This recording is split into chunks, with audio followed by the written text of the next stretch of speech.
Skeleton Crew is now only days away and the pieces are falling into place, promising an explosive end to the season. Jod's betrayal turned out to be much darker than many imagined, and it's left the fate of At Attin hanging in the balance.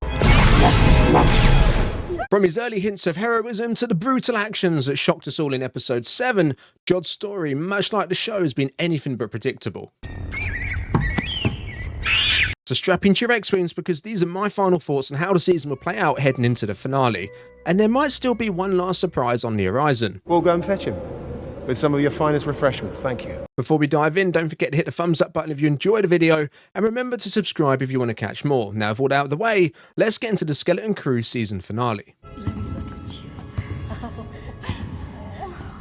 Oh, I was so worried. What happened?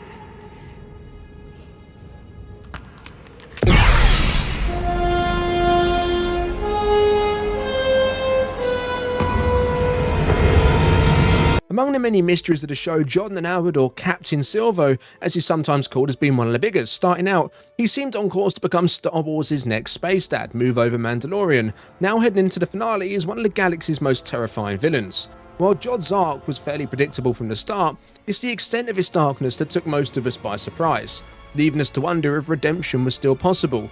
When we first met Jod, it's clear his actions weren't driven by kindness. His decision to help the kids wasn't about their safety. It was all a part of a calculated plan. After he overheard them mention their ship and the mythical planet of At Attin, he saw this as his opportunity to escape Port Borgo alive. From the start, Jod wasn't a hero swooping in to save the day, he was a criminal plotting his next move.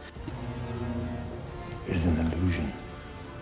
Yet, for much of the show, he towed the line, playing a reluctant guide to a group of spoiled kids navigating a chaotic galaxy. Over the course of their adventure, we saw the kids grow into their roles while forming strong bonds with one another in the process. And Jod for a time seemed to grow closer to them too, or so we thought. Moments like coming through for them on At Attin or comforting Wim when he was down hinted at a better man.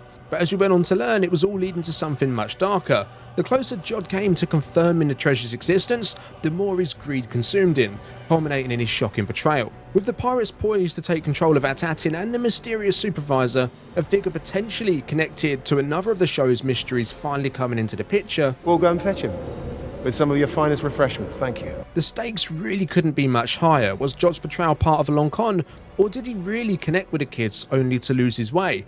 If there's one thing the show's taught us so far, it's that there's likely at least one final surprise on the horizon. With the end of the show fast approaching, everything is on the line for both Jod and the kids. After an adventure fraught with dangerous challenges, the kids now stand together as a very capable team. Their bond, forged through shared hardships, many of which were caused by Jod, has become their greatest strength as they head into one final confrontation. Jod, on the other hand, is a man divided. His actions in episode 7, killing Brutus, reclaiming captaincy of the crew and doing a complete 180 on the kids, have cemented him as the big bad of the show. All of you! You're the worst one. Yet, even after all of this, there's still a sense that his story isn't quite done. Until very recently, his character was written to make us root for him. Throughout the season, moments of conflict and glimmers of humanity teased a better man beneath the pirate persona. Were these moments genuine, or was it all part of a calculated plan? It's these lingering questions that only heighten the stakes. Jod's deep knowledge of At Attin, its history and secrets, positions him as the ultimate wildcard heading into the finale, but with the pirates preparing to join him on the planet, the kids now reunited with their grown-ups, and the mysterious supervisor finally poised to make an entrance after being shrouded in secrecy all season, the pieces have fallen into place for one hell of a conclusion. Now, as we approach the show's end, one lingering question might actually hold the key to understanding Jod's ultimate fate, his force sensitivity and what it reveals about his past. Early on, the kids and even a lot of the fans dismissed his apparent abilities, chalking him up as clever tricks, most likely being magnets or something similar, all forming part of the Jod the Howard alias he's trying to portray. But episode 7 pretty much put that idea to bed when Jod used the force to break free from his cuffs. With all of the action in the episode, this part has largely gone under the radar, but if you listen closely, you can actually hear the force sound as he does it. This moment means all the more when you combine it with a conversation with Wim aboard the Onyx Cinder in episode 5. Their job-relayed teachings typically associated with the Jedi. Focus determines your reality. While the manner of which he delivered them actually suggests a lack of understanding on his part, it does make a potential connection to the Order undeniable. If true, it would date back to before Order 66, which means his training was cut short. As we all know, at their core, the Jedi represent hope and selflessness, even those who veer away from the strict path, like Ahsoka, or even Baylan Skoll. Let's take Baylan for example. He walked a morally grey line, but still showed care for Shin and respected the Jedi ideals. Kill her. It'll be a shame. Even when standing on the opposite side of them. I feel Jod's journey might actually mirror this complexity.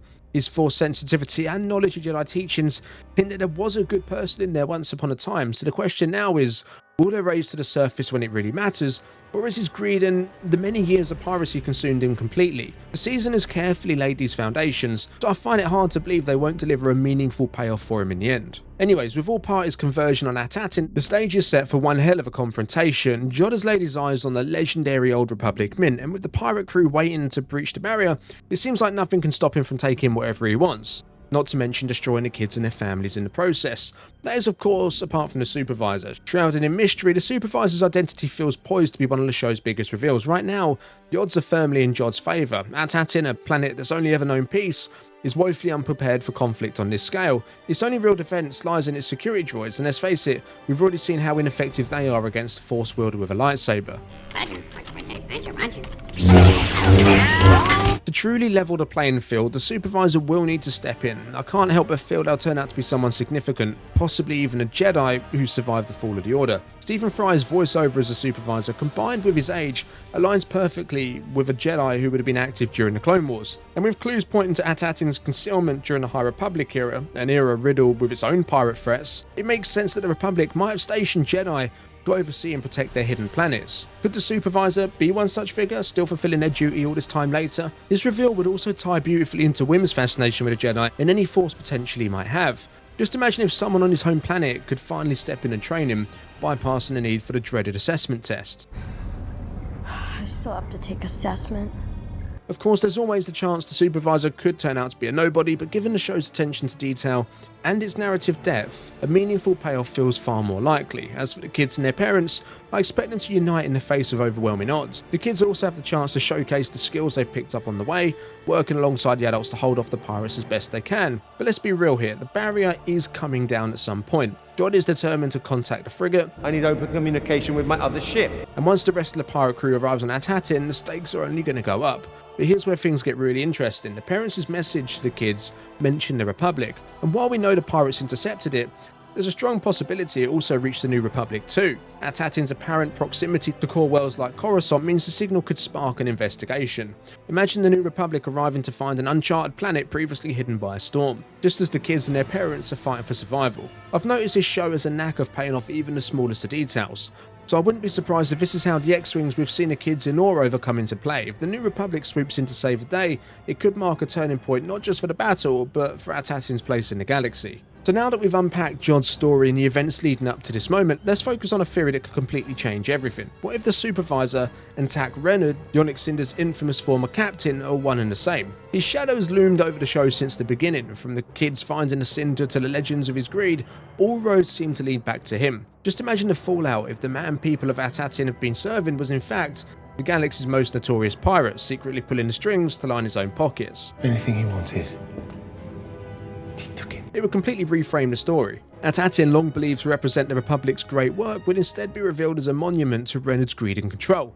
The kids and their adults would have to face the truth, they've been living a lie. But this isn't just about uncovering the truth. What happens next if Jod, the man determined on taking it all away, is pitted against Renard? It could lead to a three-way battle. And for someone who would know all too well what it's like to have their life turned upside down, especially if he was a part of the Jedi Order during the Purge, They're what you call attachments, and they're the last thing you need. this could be the moment he turns the tide and finds a path to redemption by siding with the kids. This theory, if it comes true, would skyrocket the stakes even further. If Renard really is the Supervisor, his influence and resources would make him a far greater threat than Jod alone, giving him the title of the show's real big bad. And with the barrier likely coming down, the pirates on the frigate, and potentially the New Republic, could all converge on At Attin at the same time. So the question now isn't just whether Jod can be redeemed, but whether At Attin can survive the storm that could potentially hit it. As we approach the end of what's been a very enjoyable season, we're closer than ever to uncovering the true stakes of the show. God's transformation from reluctant guide to a terrifying villain has been captivating, but even now, questions still remain. Could his potential past as a Jedi and the better man that's made an appearance at times rise to the surface at a critical moment? Or is his descent into greed and darkness already sealed his fate? Come the end of the show, it's hard to imagine At Attin's secrecy from the wider galaxy is going to remain intact.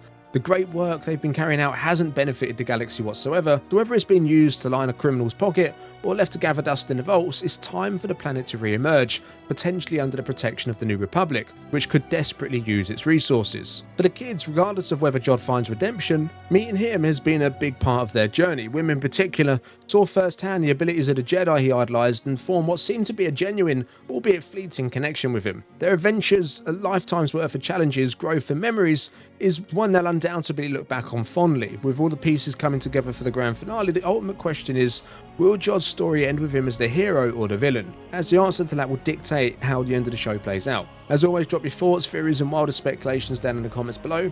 Don't forget to leave a thumbs up if you've enjoyed the video, and remember to subscribe if you want to catch more. I'll see you in the next one, and may the Force be with you.